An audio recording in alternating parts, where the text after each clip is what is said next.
As you can imagine, it's pretty common for a dismissive avoidant attachment style to breadcrumb somebody in a relationship. But do you know why this is happening?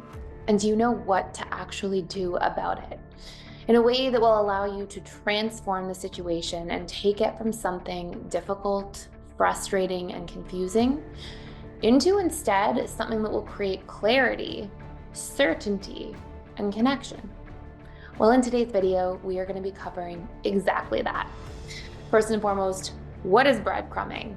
Why do dismissive avoidants do this? And most importantly, what can you do to feel like the situation is back under your control? So stay tuned and excited you're here to watch.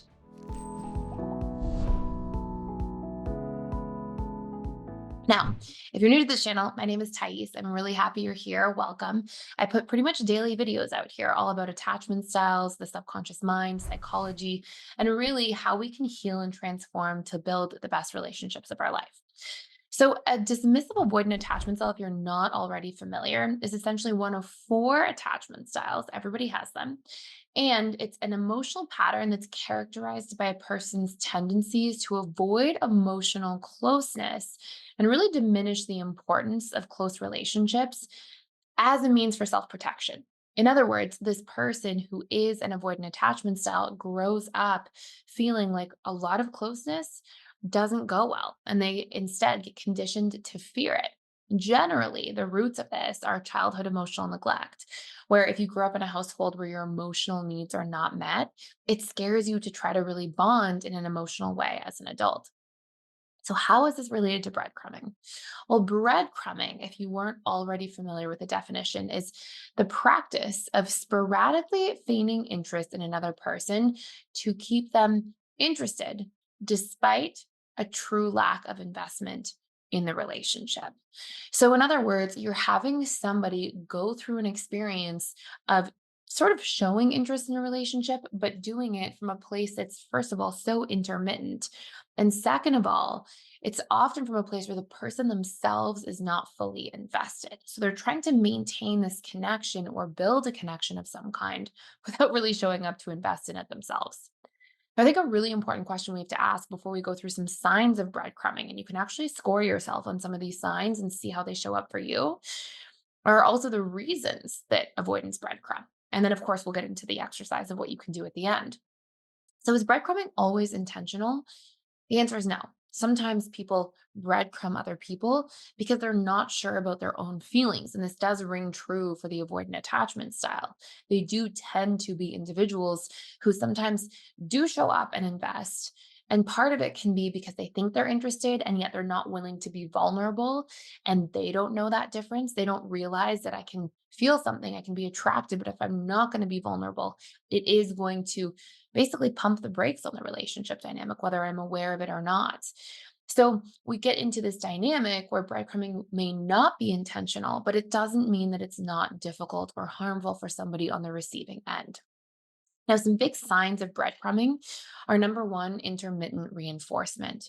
What I mean by this is it'll be like the person is there to reinforce and show up for you, but in very intermittent and sporadic ways. So, for example, you may see that the person's really talking to you all week, one week, and then goes missing for 3 or 4 days at a time, and then resurfaces for a few days and then goes missing again. And there's this very sporadic, inconsistent dynamic. Now, interestingly enough, there's a lot of research on intermittent reinforcement that demonstrates it actually has an addictive quality where we can get into a position where we yearn for something because it comes in so sporadically. And it's actually a part of what gamblers get addicted to. It's the intermittent reinforcement of the reward. Now, other signs of breadcrumbing include things like showing interest when you seem to pull away, or when you sort of take a step back, or even threaten to take a leave from the relationship in some form. Also, initiating small forms of connection without actually following all the way through. So, maybe making plans, but never really showing up, or making plans and then showing up every once in a blue moon.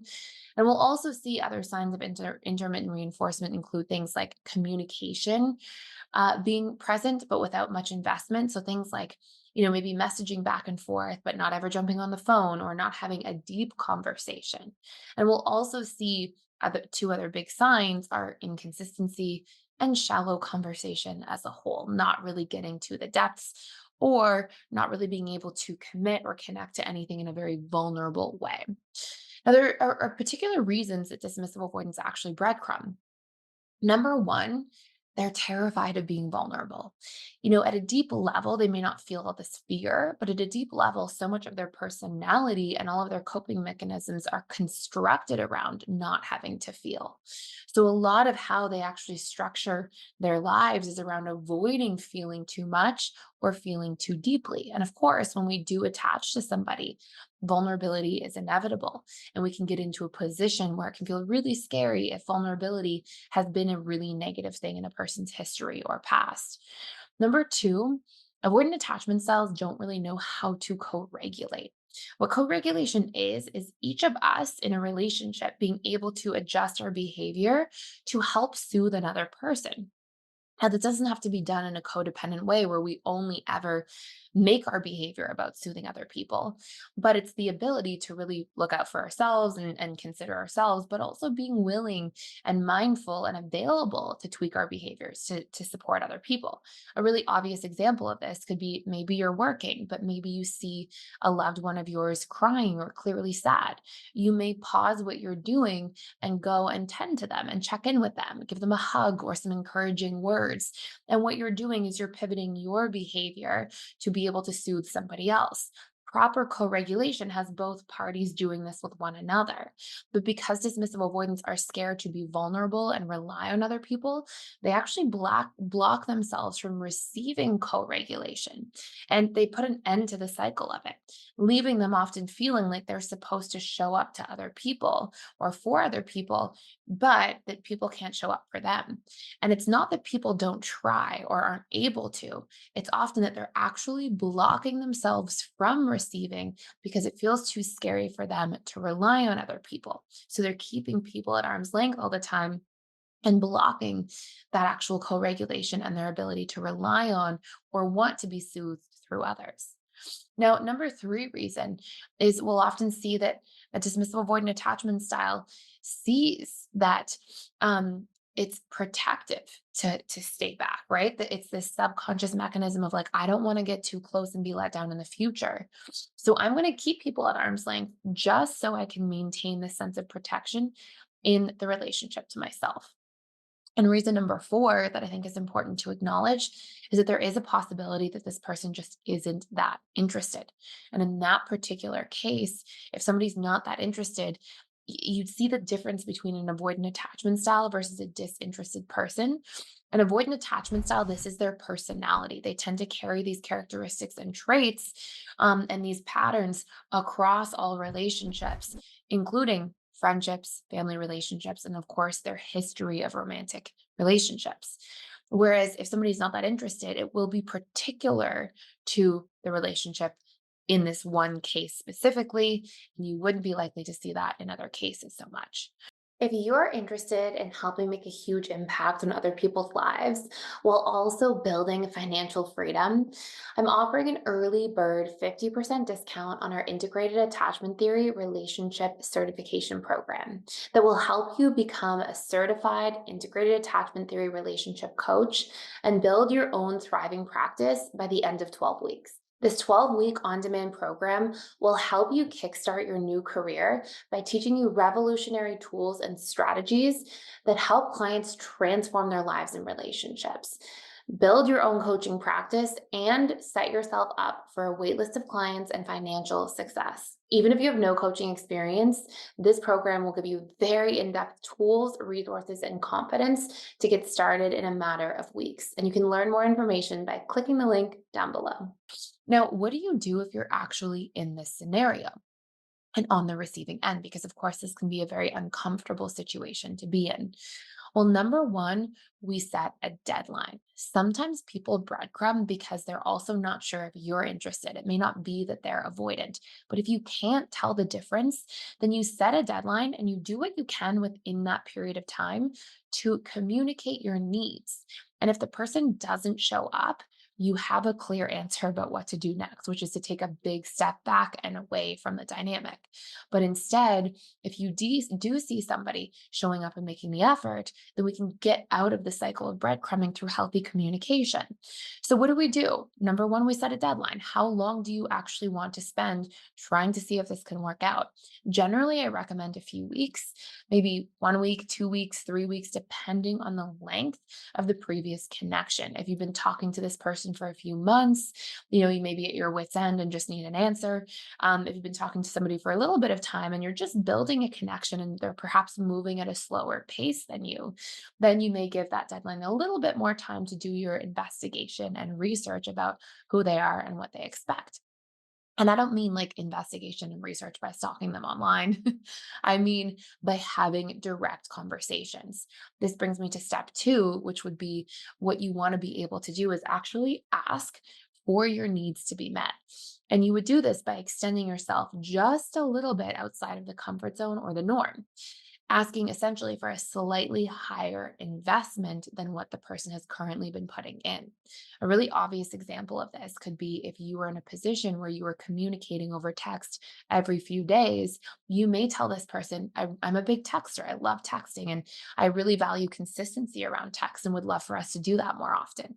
And so by asking for more of an investment in a way that's a slight stretch out of the comfort zone, not only are you expressing interest in a healthy and balanced way, but you're also making sure that you're pushing somebody to take just one step forward to showing up and investing. Now, if you see the needle move, you would continue down this process until you reached a point of conclusion, right? Either this moves into a whole healthy dynamic where there's an actual reciprocity of the actions here, or you're communicating and you're seeing basically no investment increasing. And in that particular case, you would take a huge step back and realize that this is not worth my time. And in that case, if you'd like a little exercise to get out of it faster, you can actually write out all of the costs of staying with somebody in this situation if they're going to keep behaving and showing up in the way that they are. For example, if they're going to continuously breadcrumb, how does it make you feel? How does it affect your future dating life? How does it affect your other relationships, your ability to focus or concentrate on your goals or your dreams or show up at work?